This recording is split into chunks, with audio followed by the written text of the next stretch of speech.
It's time to rip the cover off what really works to ditch addiction, depression, anger, anxiety, and all other kinds of human suffering. No, not sobriety. We're talking the F word here, freedom. We'll share straight from the trenches what we've learned from leaving our own addictions behind and coaching hundreds of others to do the same. And since it's such a heavy topic, we might as well have a good time while we're at it.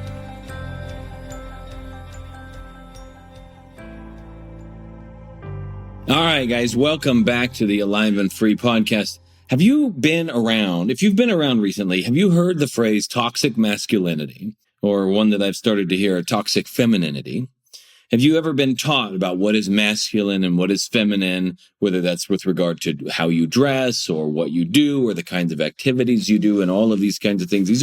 This is hot topics these days. If you're in any way looking for answers to mental health problems and whatnot, what you'll find is eventually you're going to run into topics like getting in touch with your feminine energy or getting in touch with your masculinity and honoring the masculine and empowering men or empowered women and all of these different terms that are used to try and help point you to maybe something that's missing in you. You know, maybe what's going on is that you're just not in touch with it is to be a woman, and maybe that's what you need. You're needing to get in touch with that. Well, today I want to take you on a little bit of a journey and help you see through all the clutter so that this can be a very, very clear, simple thing. Recently, we ran 2 retreats, one for men, one for women. Why do we run them separately? Well, because generally in this society, the things that men are dealing with, they don't like to open up about in front of a bunch of strange women. It's funny how that works. In certain circumstances, obviously that can work, but with the kind of work that we're doing, you know, these are really raw, deep conversations, and definitely men tend to operate in some different ways, so it's true, and so they tend to connect with things. Not a lot of women would like to be around a bunch of grown men telling fart jokes, because guys do that kind of thing.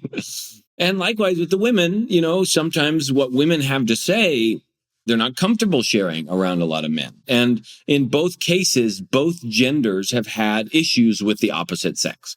A lot of guys have women issues. A lot of girls have men issues, especially if either of them have been through a lot of trauma. So if that's you in your life, or even if you haven't been through a lot of trauma, right? If that's you in your life and you've just been rejected by a girl or whatnot, or you've been listening to television shows and movies and radio shows and podcasts that are playing up the differences between men and women, then what you'll find is you probably have a lot of ideas about what women are or what men are that are driving how you interact with them.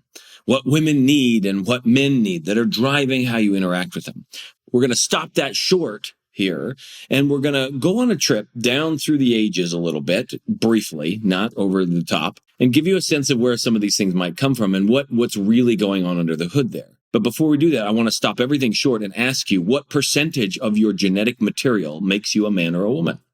In your DNA, what percentage of it is making you man or woman? And if you're really looking, you got 23 pairs of chromosomes, the average person does. Some of them have trisomy, so they might have a couple extra, but they have other health problems as a result of that. And gender issues usually aren't an issue. And so 23 pairs of chromosomes, that means 46 chromosomes. There's only one pair that determines whether or not you're a guy or a girl.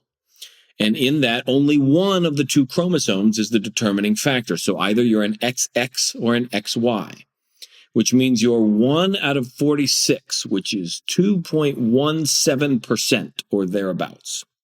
What that means is the differences between guys and girls is very, very tiny. We play them up in our society because that has been the ultimate focus of what's been going on, right? But ever since the beginning, that's the only real differences between us. Women's bodies are really subject to the cycles of the moon, which is why monthly they have certain cycles within their body. Men also have these cycles. They just don't have it as obvious. So you'll still find, if you're observing a man, that they're kind of in sync a little bit with those cycles, but particularly with the cycles of the sun. Men's bodies changing a little bit over time. It's just not noticeable because there isn't like fluid discharge and other types of things. So we have this kind of thing going on. If women weren't in sync with the moon, we wouldn't have the human race, so we're glad that that's the case. But really, it's just minor variations is all, and we play up that these minor variations make a huge difference in how we are in terms of healing. But if you look at the opposite number and you say 97.83% means that we're the same in terms of genetic structure of being human. And so much of the effort these days is focused on helping you focus on 2% of who you are instead of the other 90%, 98% of who you are. And they're saying, if you heal this, then that's what you really need. And what's really missing is we still haven't addressed the other 90%, 98% of what it means to be human. Does it mean that women might connect with certain things that men don't connect with? Absolutely. I've definitely seen that. But let me give you this one shining example. If you're a woman, you will never not know what it feels like to be a woman. You will never not be in touch with being a woman, because everything you feel, what you feel now, is what it's like to be a woman feeling those things. That's it. And so you will always be in touch with what it's like to feel like a woman. And a lot of times what people's ideas are is that they have an idea of what it's supposed to feel like a woman. And then we're chasing after these ideas and not in touch with reality. The same with men. Men are being shown all of these ideas of strong men, muscular men, doing all kinds of things, none of which have proven to be exceptionally powerful in terms of longevity and health and well-being. They just happen to, maybe you get a girl, or maybe there are features that people tend to like, or you win competitions and whatnot. But none of these particular activities are necessarily the best activities for what it is to be a man either. They just happen to be activities that men have been doing. And a lot of guys that are like, man, I need to rediscover my masculinity. I got to find my masculine energy.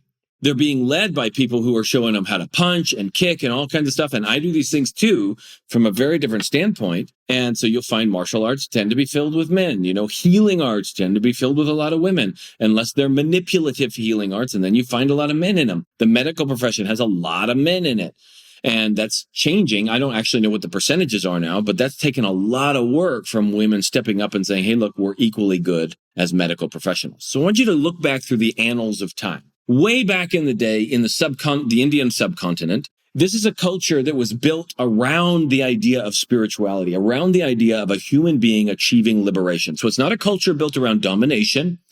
It's not a culture built around being right or a single religion. It's a culture with a certain primary focus. So parts of that culture were totally supported by the rest of the culture. Nearly a third of the population walked around begging for food, while the rest of the population just understood that that's not their path. But we need people like that in our community, because those are the people that are going to remind us that there are bigger things here. And those are the people that can give us wisdom in times. And their change is also benefiting the land. And so they supported this. Inside of that culture, men and women were equal. They were treated as equal. Gender was not made a big issue. The physicality of the body was simply addressed. And whatever energy stuff was needed was simply addressed in daily life. It was built into the culture. But what happened was invaders started to come in. People like Alexander the Great and others started to come in, and they'd see these women, and the men preferred to take the women and ravage them and all kinds of things. So then what happened was, in defense, these men hid the women. They hid them in grain silos and protected them and put pots over their heads. So it just looked like a stack of grain. And then there's just a pot sitting in the middle of it, and the woman is safe. And it became this, the men protect the women and the women end up doing certain things. And over time, certain tasks became relegated to women so that the men would be out protecting the borders and whatnot. But that came out of a necessity from invasion. That's in the Indian subcontinent. And over time, then women have been slowly relegated to certain roles just based on caste and based on gender, with no understanding or no real look at what women are capable of. In China, we had a totally different look at things.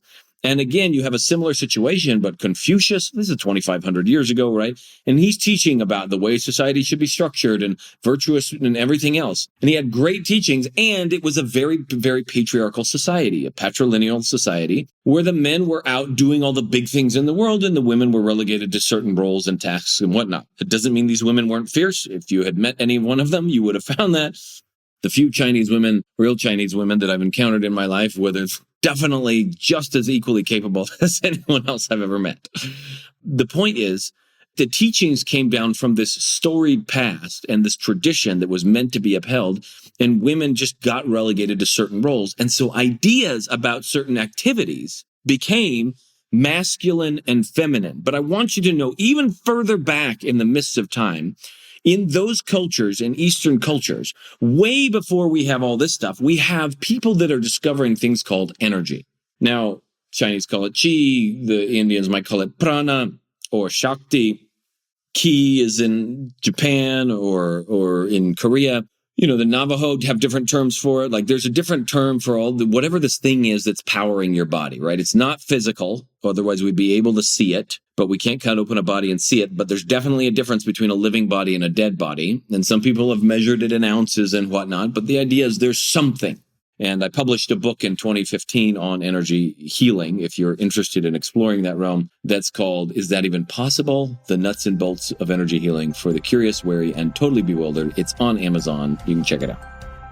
If you or someone you know is looking to drop the F-bomb of freedom in their life, whether that's from past trauma, depression, anxiety, addiction, or any other host of emotional and personal struggles, but they just don't know how or want some help doing it, head on over to thefreedomspecialist.com/feelbetternow and check out some of the things we've got in store for you, or book a call so we can look at your unique situation and get you the help that you're looking for. But the idea here is way back, there are people that are discovering how to feel this life force, if you want to call it that, bioenergy inside of their system. They can feel it. And as they feel it, they start to work with it and they start to differentiate that this energy has different feelings in different ways. So, for instance, even in my own experiences, I've trained this stuff. Yang energy, otherwise known as masculine energy, has a certain feeling to it. It has a certain chunkiness to it. It has a certain verve to it. And yin energy has a very different feeling. When those two are combined, there's a different possibility that shows up. And those tend to be dominant in different areas of the body, which means that you, man, have feminine energy and you, woman, have masculine energy. But those words were relative words. Like I might be considered yin or feminine to another guy who was more aggressive or masculine. Likewise, I might be considered yang or more masculine to a little boy who maybe was less aggressive or less big or something like that. So these were relative terms like good and bad and stronger and weaker and stuff like that. But they became gender related. So it was yang and yin.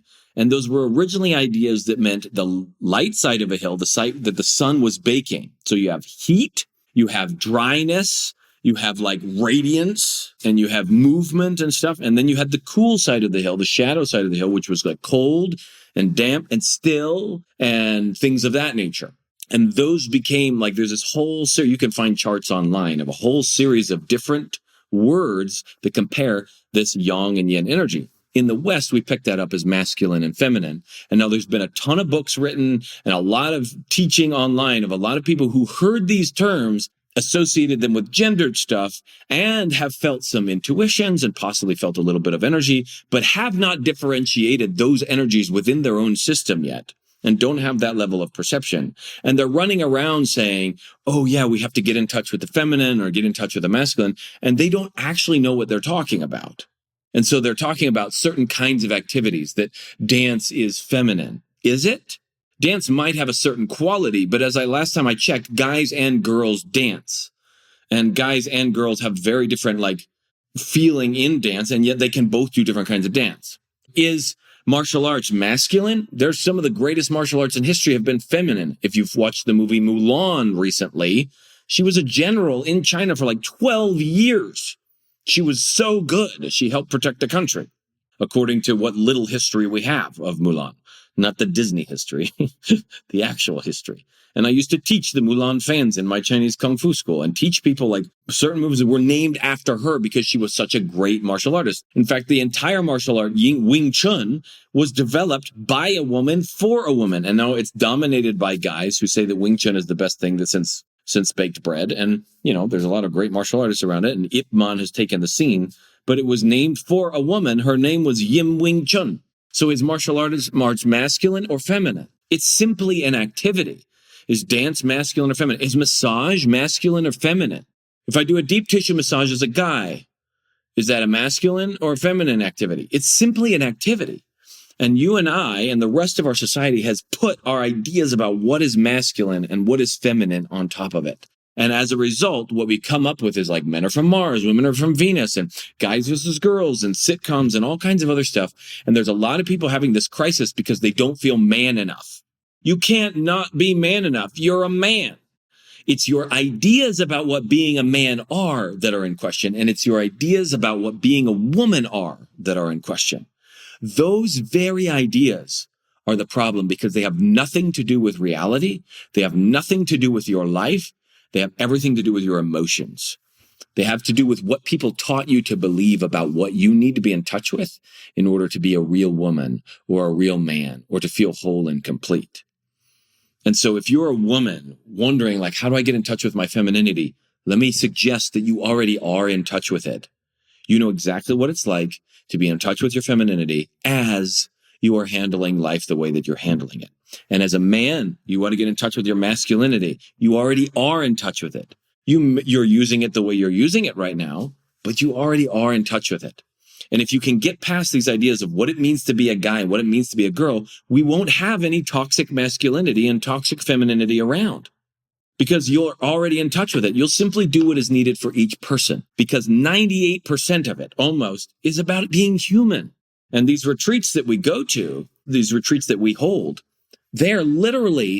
they're designed to get past all this talk of like all the ideas of what you think you should be and go straight to the heart of what it is to be the unique person that you are, including your gender, but without having to cater to some idea that somebody handed you about what a gender should be. Unfortunately, because there was so much repression of women over the years, and there's been a ton, much of it still unchronicled. There's been tons of repression of men over the years too, just in a different way. But women have gotten the butt end of the stick for a long time. And they started rising and they wanted to be equal. But the problem was they wanted to prove that they were equally good as men. And so they started taking over the activities of men, even though those are activities that maybe they didn't want to do. Right. And they started introducing themselves into male culture and they started becoming like the men because they thought that's what they needed to be and whatnot. And so it goes back and forth. The problem is that they've stepped out and now there's this big movement of women embracing their femininity and men embracing their masculinity. And those are just different boxes. We leapt out of one box, which was patriarchal society, and we jumped into a second box. And anytime you're in a box, you're in bondage. Let me repeat that. Anytime you're in a box, you're in bondage, and eventually you will bump up against the side of that box and you will want out. Because no human that I know of likes to be in a cage. As soon as we feel limitation, there is a yearning and a longing inside of us to go beyond that limitation. It's natural. I don't know all the bits and pieces of where it comes from. You could say it's part of your spiritual nature or whatever you want to call it. But any human, as soon as they find a limitation, their natural longing is to go beyond. They may not believe they're capable of going beyond. They may not try to go beyond, but there's a longing on the inside to go beyond, to no longer be limited in that way. And this comes down to one of the basic problems. All suffering, all bondage is a result of everything that you are identified with. We run around today and we talk about gender identity. But if your gender is only 2% of who you are, if I took 2% of your anatomy right now and I said, hey, this is so-and-so, and I put your genitalia up, not to be crass, but if I did that, would anybody actually believe that that is you? No, that's just a body part. And yet we do the same thing with ourselves and we say, this is how I identify. And the problem with that is not, if you have same-sex attraction or you're lesbian or gay or you're straight and you love that type of thing, or you're bisexual or transgender or anything that's going on. Those are simply experiences that you're having in life. And they're likely, many of them, beautiful experiences for some of you. And for some of you, you don't want those experiences and they're negative, but those are just experiences. If you identify with those experiences, all you've done is limit your life. 98% of you almost has nothing to do with your gender. And if you could explore that part of what it is to be human, you might just find so much more joy and possibility and potential to explore than constantly being stuck in the box of masculine or feminine. So as you're looking through your life this week, let me suggest to you that there are more boxes that you're stuck in than you may have realized. And they have been handed to you by traditions and cultures of people who just, that's the way it's always been, and they handed it to you that way. But if you really look at life, you really look at what is in front of you, and let's assume that what is in front of you was made by a creator who knew what they were doing.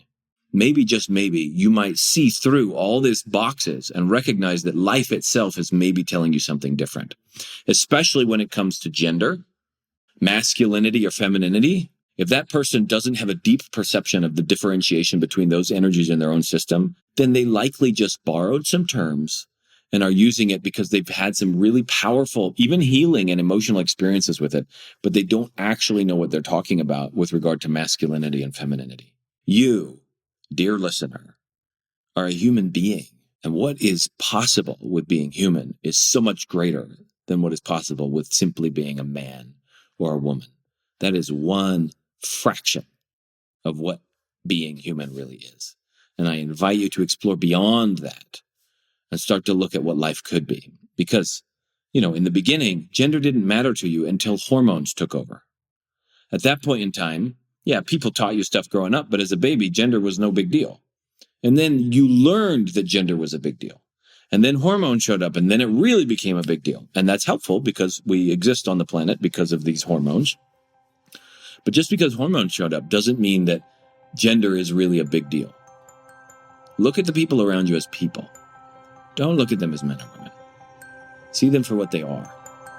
And you might find that your relationships go a whole lot more smoothly.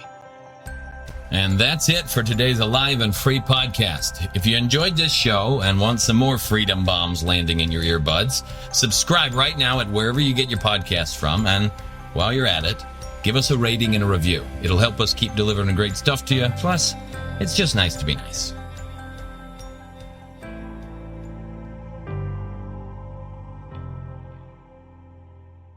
This is thepodcastfactory.com.